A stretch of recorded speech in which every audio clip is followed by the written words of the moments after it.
Hi students, कैसे हैं आप? आशा करते हैं सब अच्छे ही होंगे। आज हम आपके लिए कई क्वेश्चंस लेके आए हैं जो हमारे मोस्ट इंपॉर्टेंट बोर्ड एग्जाम के क्वेश्चन हैं। इनको बेहतर आप लोग देख लीजिएगा। हालांकि हमारी प्लेलिस्ट पे जाके आप टोटल तैयारी कर सकते हैं बोर्ड एग्जाम की। यहाँ पे आप मिनिमम 80% क्वेश्चंस पा जाएंगे। और अभी मैं आपके लिए जो 20% बचे हुए हमारे ऑब्जेक्टिव क्वेश्चन भी बचे हुए हैं, उनका वीडियो भी कल से परसों तक आपके पास टोटल आ जाएंगे। और आज के लिए जो है हमारा क्वेश्चन होगा उत्परिवर्तन। तो उत्परिवर्तन क्या होता है? जीवों में होने वाले स्वतः परिवर्तन, किसके? जीवों के अंदर जीन्स में या गुणसूत्रों में और उपस्थित जीन्स में होने वाला स्वतः परिवर्तन ही उत्परिवर्तन कहलाता है।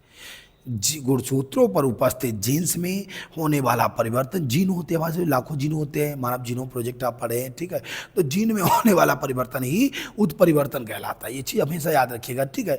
उत्परिवर्तन क्या होता है? इसका मुख्य प्रभाव कोई कहे उत्परिवर्तन कौन सी रेज आपने पढ़ी हुई है? वैद्युत चुंबकीय स्पेक्ट्रम पढ़ा हुआ है फिजिक्स में, तो वहाँ पे आपने कितनी 7 रेज पढ़ी हुई है। कौन सी पढ़ी है? एक्स किरणें, गामा किरणें, पराबैंगनी किरणें, दृश्य प्रकाश, लघु रेडियो तरंगे, दीर्घ रेडियो तरंगे, अवरक्त विकिरण। तो इनमें से कौन सी उत्परिवर्तन को प्रभावित करती है? ऑब्जेक्टिव क्वेश्चन आ सकता है। तो गामा यूवी रेज क्या होती हैं?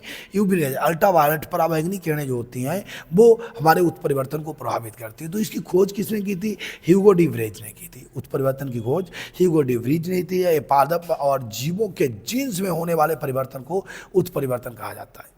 या किसी लिए पर्यावरणीय कारकों द्वारा भी या किसी भौतिक कारक द्वारा भी उत्तरदायी होता है। मुख्य रूप से यूवी रेज के संपर्क में आने पर कोशिका विभाजन या कोशिका विभाजन के दौरान अचानक गलती हो जाती है, तो गलती के कारण भी उत्परिवर्तन उत्पन्न होता है। जैसे आप खूब बताइए, 5 भाई बहन हो तो पांचों एकदम ठीक होंगे, लेकिन कभी एक भाई जो होता है वहाँ पे उसका गाल कट जाता है। अभी सिंड्रोम आपको मैं पढ़ाऊंगा, तो सिंड्रोम कारण उसका एक गाल यहाँ पे थोड़ा कट जाता है, ओंठ।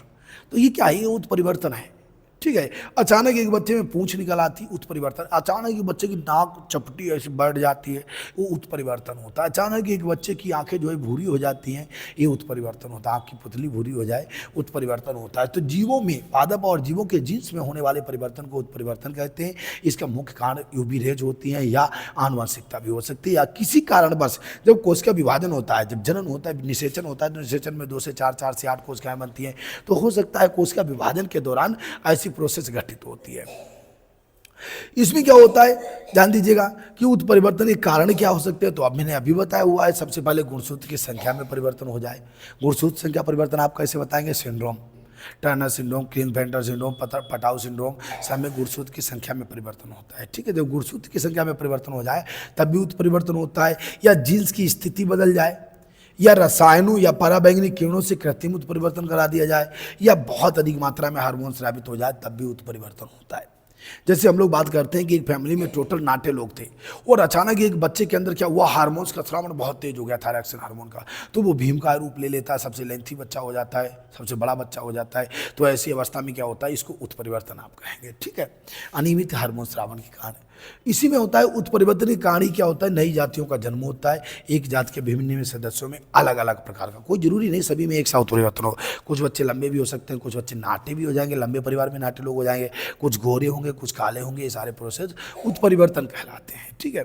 नेक्स्ट हमारा क्वेश्चन है पूर्वावस्था क्या होती है? पूर्वावस्था का मतलब होता है बच्चे में पूंछ का पाया जाना, यानी अचानक ऐसे लक्षण जो किसी समय जो होता है हमारे पूर्वजों जो उपस्थित होते हैं, संतान में अचानक ऐसे लक्षणों का विकास हो जाना जो कभी हमारे पूर्व में उपस्थित थे लेकिन इस वक्त हमारी पीढ़ी में नहीं पाए जाते थे, तो इन्हीं को पूर्वावस्था कहते हैं। जैसे कभी कभी बच्चे में से पूंछ का पाया जाना, कभी कभी बच्चे में पूंछ का पाया जाना, या हम लोग बात कर दें कि हमारी आंख में जो निमेषक पटल का पाया जाना है, तो ये भी कभी हमारे पूर्वजों में थे, ठीक है।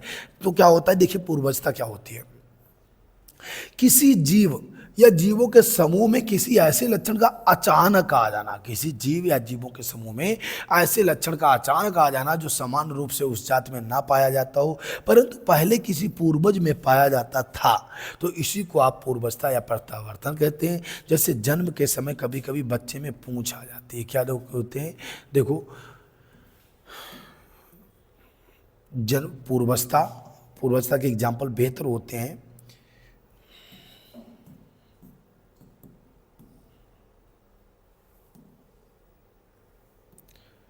तो ये सब क्या होते हैं? उत्परिवर्तन कहलाते हैं। इसको आप क्या बोला करते हैं? उत्परिवर्तन बोला करते हैं।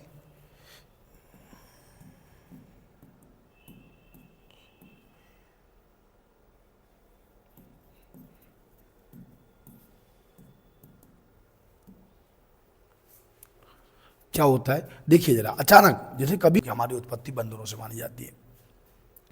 नेक्स्ट हमारे पास है अनुहरण क्या होता है। तो अनुहरण या सादृश्यता क्या होती है कि कोई भी जीव, क्या प्रकृति में बहुत सारे जीव होते हैं, अपने शत्रुओं से सुरक्षा करने के लिए अपने आप को पर्यावरण के अनुकूल बना लेते हैं। इसी को हम अनुहरण कहते हैं। अनुहरण या सादृश्यता वैसा ही दिखाई देने वाला, ठीक है।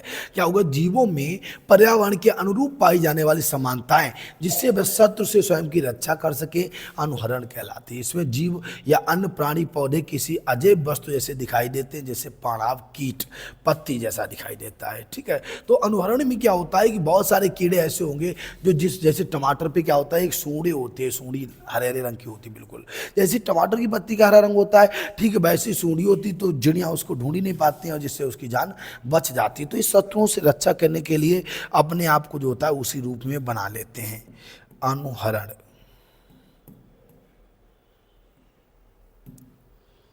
या सादृश्यता एक ही बात होती है। देखो इसको हम पहले समझ लेते हैं चित्र के माध्यम से। देखो ये क्या है, ये हमारे पास टिड्डी है। एक बार देखिएगा, धान में टिड्डी होती है, बिल्कुल हरे रंग की होगी। धान के पौधों में टिड्डी होती है, धान के खेत में बिल्कुल हरे रंग की होती है। जो चिड़ियाँ वगैरह जब इनको ढूंढती हैं तो ये उनको दिखाई नहीं देती है, ये टिड्डी उनको नहीं दिखाई देती है और वो इसकी आसानी से उन शस्त्रों से सुरक्षा हो जाती है और सुरक्षित बनी रहती है। तो ये इसको क्या बोलते हैं, देखिए आप जिस तरीके से इसकी स्टिक है, पत्तियाँ हैं, ठीक वैसे ये भी दिख रहा है। तो ये प्रोसेस क्या कहलाता है, ये प्रोसेस हमारा अनुहरण कहलाता है। यानी किसी में क्या होता है, आप अगर इसकी बात करें तो क्या होगा कि जीवों में पर्यावरण के अनुकूल अपने आप को ढाल लेना जिससे उनकी शत्रुओं से रक्षा हो सके, क्या कहलाता है, अनुहरण या सादृश्यता कहलाता है, ठीक है। ऐसे पड़ाव कीट हो सकता है, बहुत बार की जो है तितलियाँ होती हैं, तितलियाँ क्या करेंगी, अपने आप उनके पंख उसी तरीके से होंगे जिस प्रकार के वो फूल पर बैठती हैं। तो ऐसी अवस्था में उनकी क्या होती है, रक्षा हो जाती है शत्रुओं से और उन्हें कोई कष्ट नहीं होता। स्टिक कीट कैसा होता है, स्टिक कीट भी आप ऐसी बात के सूखी टहनी जैसा होता है। स्टिक कीट, स्टिक कीट कैसा होता है, टहनी जैसा होता है। सूखी टहनी जैसा होगा तो जैसा टहनी का कलर होता है ठीक वैसे उसका होगा। यहाँ शायद ऐसे नहीं हम ढूंढ पाएंगे, कोई बात नहीं, जरूरत भी नहीं है हमें, नहीं तो ढूंढते, प्रयास मिल तो सब जाता है, सब कुछ नहीं है, लेकिन हमें इसकी आवश्यकता नहीं है। तो ये याद रखिएगा आप, क्या होगा, सादृश्यता किस में होगी, ध्यान दीजिएगा इसको। अनुहरण किस में होगा, पाणाव कीट जो होता है पत्ती जैसा हरे रंग का होता है, स्टिक कीट सूखी जैसा, टहनी जैसा, अनेक प्रकार की मकड़ियाँ पुष्पों के समान दिखाई देती है ताकि उनकी शत्रुओं से आसानी से रक्षा हो सके। तो इसको हम अनुहरण कहते हैं, सादृश्यता कहते हैं, पूर्वावस्था हो गया, उत्परिवर्तन हो गया, ठीक है। मोस्ट इंपॉर्टेंट क्वेश्चन है जो भी मैं आपको पढ़ा रहा हूँ इस दौरान बोर्ड एग्जाम के चलते, तो इस वक्त ये हमारे सारे इंपॉर्टेंट क्वेश्चन है। ऑपरेंट मॉडल भी हमारा एक वीडियो में है, आप इसको देख सकते हैं। डार्विन लैमार्कबार्ग सिद्धांत भी मैंने पढ़ाया हुआ है। अभी आज हमारे थोड़ी क्वेश्चन बचे हुए हैं, उनको भी हम नेक्स्ट वीडियो में जल्दी ही कंप्लीट कर रहे हैं। आज के लिए जो है, जय हिंद।